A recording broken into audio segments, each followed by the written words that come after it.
Hello all. इस lecture में हम एक क्वेश्चन करेंगे टीएस ग्रेवाल बुक का। क्वेश्चन नंबर 1 है ये। और इसमें आपको जर्नल एंट्री बनानी है।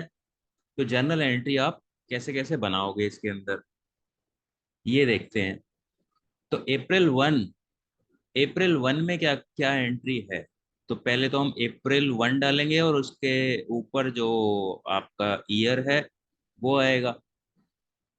और business started with cash, cash से बिजनेस शुरू किया है। तो ऑफ कोर्स जब बिजनेस शुरू किया जाता है तो कैपिटल होती है वो मालिक की। तो पहली एंट्री क्या हो जाएगी यहाँ पे, cash account debit to capital account. तो ये 60,000 से ये एंट्री हो जाएगी। और इसकी नरेशन क्या होगी, आप बीइंग लिख के जो क्वेश्चन है उसको लिख दो, being business started with cash. तो इस तरीके से हमने ये पहली वाली जर्नल एंट्री कंप्लीट कर दी। उसके बाद दूसरी entry, goods purchased for cash. तो यहाँ पे पहले डेट डालेंगे अप्रैल 2। तो गुड्स परचेज किए हैं, तो गुड्स जब परचेज करते हैं तो परचेज अकाउंट को डेबिट करते हैं। Purchase account debit to cash account. तो अमाउंट लिख देंगे 15,000। और यहाँ पे नरेशन क्या लिखेंगे, बीइंग लिख के, वही जो क्वेश्चन है, बीइंग गुड्स परचेज्ड। इतना भी लिख दो, काफी है। फिर third entry, goods purchase from Pankaj on credit. ठीक है, पंकज से खरीदा है क्रेडिट पे। अगर ये क्रेडिट वर्ड नहीं होता ना तब भी इसको उधार मानते, क्योंकि नाम लिखा हुआ है। तो गुड्स परचेज फ्रॉम पंकज भी लिखा होता खाली, तो जब नाम होता है तो हम मानते हैं उधार है। तो यहाँ पे अप्रैल 3 की एंट्री क्या हो जाएगी, purchase account debit to Pankaj. तो यहाँ पे ये है, अमाउंट इसकी है 18,000। तो डेबिट वाली अमाउंट डेबिट में, क्रेडिट वाली अमाउंट क्रेडिट में। नरेशन वही, being goods purchased from Pankaj.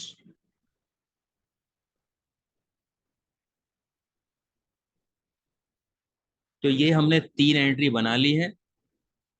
ठीक है। चौथी एंट्री क्या है, goods sold to Naresh on credit. Naresh को आपने सामान बेचा है उधार। ठीक है।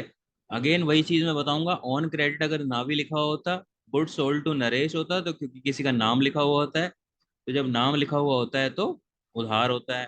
ठीक है। तो यहाँ पे अप्रैल 5 में एंट्री क्या होगी, Naresh debit to sales account. तो Naresh account debit to sales account. तो यहाँ पे नरेश की एंट्री की अमाउंट है 9,000 रुपीज। ठीक है, नरेशन वही हो जाएगी, being goods sold to Naresh. ठीक है। तो इस तरीके से हमने 4 एंट्रियां बना ली। ठीक है। अब पांचवी एंट्री कैसे बनाओगे, अब मैं ये हटा रहा हूँ जो ऑलरेडी है। तो हमने 5 एंट्री तक बना ली है। अब goods return to Pankaj, Pankaj को गुड्स रिटर्न किए हैं। तो यहाँ पे टू वर्ड है ना, इस पे आपको ध्यान देना है। पंकज को आपने रिटर्न किया है, यानी कि पंकज से खरीदा होगा। ठीक है। तो जब किसी को रिटर्न कर रहे हो तो परचेज करके ही तो कर रहे हो रिटर्न, तो यानी कि ये क्या हो जाएगा, परचेज रिटर्न। ठीक है। तो यहाँ पे अप्रैल 7 की एंट्री क्या होगी, Pankaj debit to purchase return account.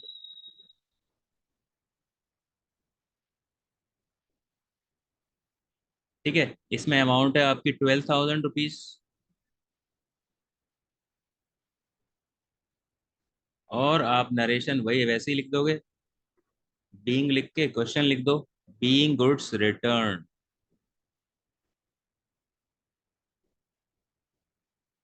To Pankaj. तो इस तरीके से हमने एंट्री बना ली अप्रैल 7 की। अब अप्रैल 9 में क्या है? अप्रैल 9 में गुड्स रिटर्न बाय नरेश। देखो यहाँ पे इंपॉर्टेंट चीज क्या है, वहां ऊपर 2 लिखा हुआ था, ठीक है, ऊपर 2 लिखा हुआ है और यहाँ पे बाय लिखा हुआ है, यानी कि नरेश ने लौटाए। तो नरेश ने लौटाए तो किसको लौटाए? हमें लौटाए होंगे, ठीक है। तो यानी कि नरेश ने हमें लौटाए। तो जब नरेश ने हमें लौटाए तो ये हमारे लिए क्या हो गया? ये हो गया हमारे लिए सेल्स रिटर्न, ठीक है। तो इसकी सेल्स रिटर्न की एंट्री हो जाएगी, sales returns account debit to, किसने लौटाया है? नरेश ने, टू नरेश। तो यहाँ पे 1400 आ जाएगा अमाउंट, और नरेशन क्या हो जाएगी? वही बीइंग लिख के जो क्वेश्चन है, being goods returned by Naresh.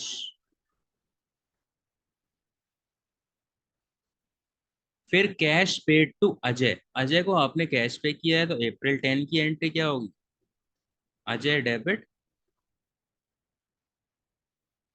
To cash account 6000 rupees. और यहाँ पे नरेशन क्या हो जाएगी? Being cash paid to Ajay. तो इस तरीके से हमने कैश पेड टू अजय तक एंट्री कर ली है, ठीक है। तो ये 6 एंट्री 7 एंट्री मैंने आपको बना के बता दी है। अब हम करेंगे कमीशन रिसीव्ड वाली एंट्री। तो कमीशन रिसीव्ड अप्रैल 12, कमीशन मिला है, कमीशन एक इनकम है, इनकम क्रेडिट होती है, ठीक है। और क्योंकि रिसीव किया है तो कैश अकाउंट डेबिट, कोई भी चीज रिसीव और पेड है तो वहां कैश तो आएगा ही आएगा। तो cash account debit to commission received account. तो यहाँ पे 2700 से ये एंट्री हो जाएगी। और यहाँ पे आप क्या लिखोगे? नरेशन बीइंग लिख के जो क्वेश्चन में लिखा हुआ है, बीइंग कमीशन रिसीव्ड।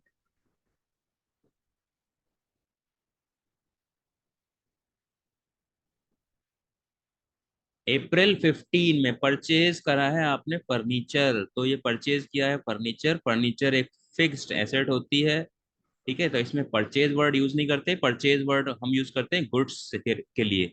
लेकिन जब फिक्स एसेट खरीदते हैं तो उसी के नाम से लिखते हैं। तो यहाँ पे क्या एंट्री हो जाएगी? Furniture account debit to cash account 7000। और यहाँ पे नरेशन क्या हो जाएगी? बीइंग फर्नीचर परचेज्ड अप्रैल 15 की हो गई। रेंट पेड टू अमित, देखो रेंट क्या है? नॉमिनल अकाउंट है, नॉमिनल अकाउंट के अंदर जिसको भी पे किया जाता है उस आदमी का नाम नहीं आता है, ठीक है। तो अप्रैल 16 में अमित को रेंट पे किया है तो अमित से मतलब नहीं है, हमें रेंट लिखना है। तो rent account debit to cash account, ठीक है। तो देखो ये नॉमिनल अकाउंट है, इसकी एंट्री में मैंने अमित का यूज नहीं किया।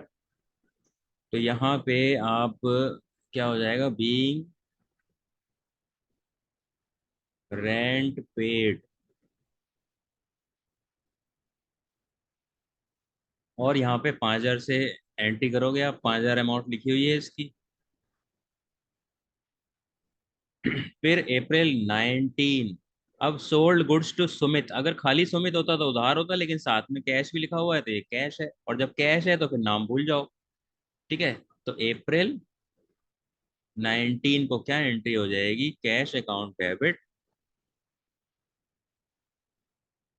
टू सेल्स अकाउंट और यहाँ पे हो जाएगा बीइंग कैश सेल्स।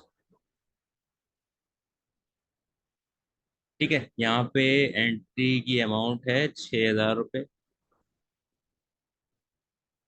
ठीक है, तो हमने अप्रैल 19 तक कर ली है एंट्री। ठीक है, अब अप्रैल 24 की क्या एंट्री होगी? कैश सेल की तो सिंपल एंट्री है। अप्रैल 24 में कैश सेल्स की cash account debit to sales account. ठीक है, यहाँ पे अमाउंट है 7,000 रुपीज। यहाँ पे क्या लिखना है नरेशन में? Being cash sales. अप्रैल 24 की एंट्री हो गई। अब अप्रैल 30 की cash receive from Naresh on account. On account का मतलब क्या है? नरेश से आपको पैसा मिला है, उनका अकाउंट खुला हुआ होगा। पहले अकाउंट क्यों खुला हुआ होगा? उन्होंने हमसे कुछ खरीद रखा है ऑलरेडी। ठीक है, और ऊपर कहीं नरेश की एंट्री होगी। देखो ये जो है ना, अप्रैल 5 में नरेश को बेचा गया है उधार। तो ऑन अकाउंट का मतलब क्या है? उनका खाता हमारे यहाँ चल रहा है। ठीक है, तो cash receive from Naresh on account, तो नरेश से हमको कैश मिला है अप्रैल 30। तो cash account debit to Naresh. ठीक है, तो यहाँ पे आपकी नरेशन हो जाएगी being cash received from Naresh. और इसकी अमाउंट हो जाएगी 5,000 रुपये। तो देखो ऊपर नरेश को आपने 9,000 रुपये का सामान बेचा था, और 9,000 में से इसने 5,000 रुपये पे कर दिया है, तो 4,000 रुपये वो बाद में कभी पे करेगा। ठीक है, फिर अप्रैल 30 में एक और एंट्री है सैलरी पेड। तो सैलरी पेड की एंट्री क्या होती है? सैलरी अकाउंट डेबिट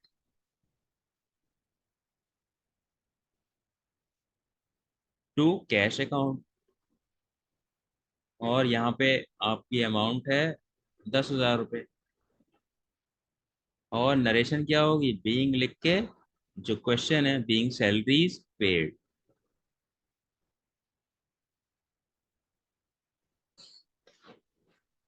तो इस तरीके से देखो हमने ये क्वेश्चन की सारी एंट्री बना ली है। और ये एक शुरुआती क्वेश्चन है, क्वेश्चन नंबर 1 ही है, तो इसमें ज़्यादा ऐसी एंट्रीज नहीं है इसमें ज़्यादा सोचना पड़े, सारी बहुत इजी हैं। So that is it for this lecture. Thank you.